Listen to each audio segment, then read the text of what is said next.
ایک بہت بڑے عالم گزرے ہیں، بہت بڑے عالم، ان کا نام ہے حافظ ابن عساکر۔ انہوں نے بہت سی کتابیں لکھی اور سب سے بڑی کتاب ہے ان کی تاریخ دمشق، 82 جلدوں پر مشتمل کتاب ہے یہ تاریخ دمشق۔ ایک ایک جلد 5-5 ہزار کی، اندازہ کر لیں کتنی کی آتی ہو۔ ہم ابھی تک محروم اس کتاب کو دیکھنے کے لیے۔ تاریخ دمشق، حافظ ابن عساکر، پورا نام ابو القاسم علی بن حسن بن عساکر، اور شافعی فقہا اور محدثین میں ان کا شمار ہوتا ہے۔ کن کا؟ حافظ ابن عساکر، بڑے تعلیم یافتہ ہیں۔ اب نام معجزہ کا نوٹ کیجئے، زینب بنت عبد الرحمن، زینب بنت عبد الرحمن، 659 ہجری۔ اب زینب بنت عبد الرحمن یہ خود لکھتے ہیں، ابن عساکر اپنی ہسٹری لکھتے ہیں، اور یہ کہاں لکھا ہوا ہے؟ اب کتاب کا نام نوٹ کیجئے، جو حوالہ ہے وہ پہلے نوٹ کر لیجئے۔ معجم البلدان، معجم میم عین جیم میم، معجم البلدان، البلدان بے لام دال الف دا نون، البلدان، معجم البلدان۔ کتاب لکھنے والے کون ہیں؟ الشیخ امام شہاب الدین ابو عبداللہ یاقوت بن عبداللہ، 626 ہجری کی یہ کتاب ہے۔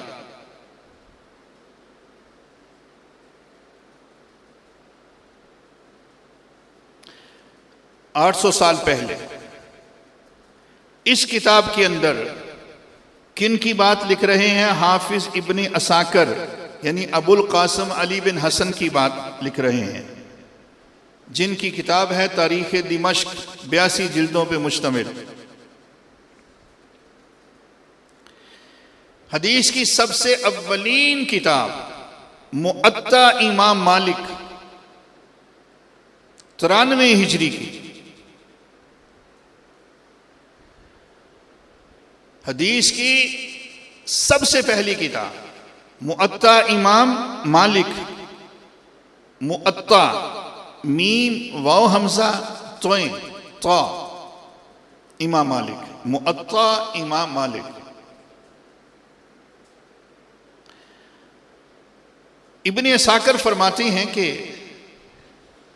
میری 80 اساتذہ خواتین تھیں، 80 خواتین سے پڑھا۔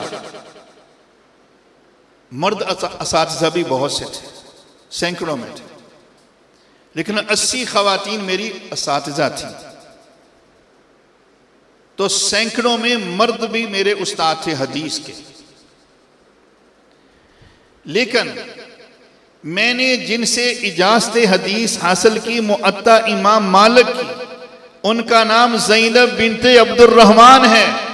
موطا امام مالک، اس کی اجازت کنہوں نے حاصل کی؟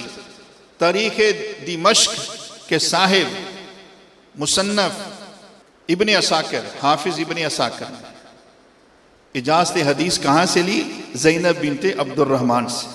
کچھ اور آگے بڑھتے ہیں، نام لکھیے حجر بنت محمد، یہ ایک محدثہ ہے، حجر بنت محمد۔ حوالہ نوٹ کیجئے، نجم العباد، یہ کتاب کا نام ہے، نجم العباد، صفحہ نمبر 170، حجر بنت محمد۔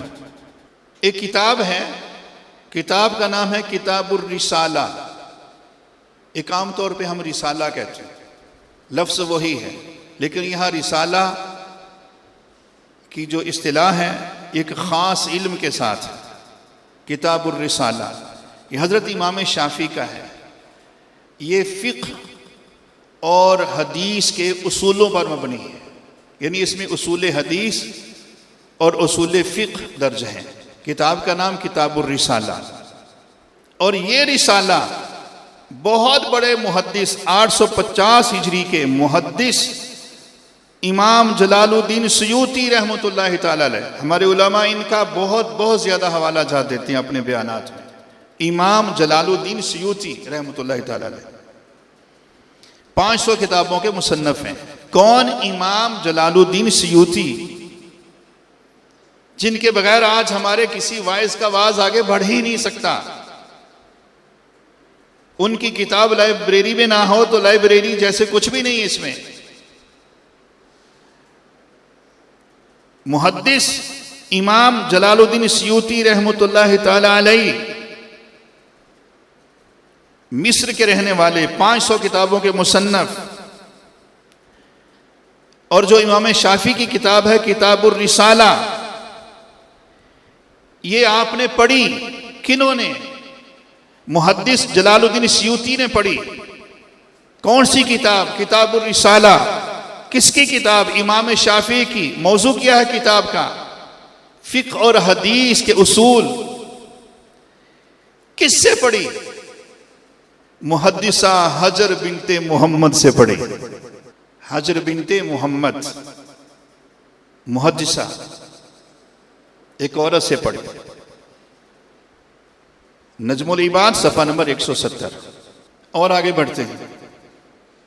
727 ہجری عائشہ بنت عبد الہادی. عائشہ بنت عبد الہادی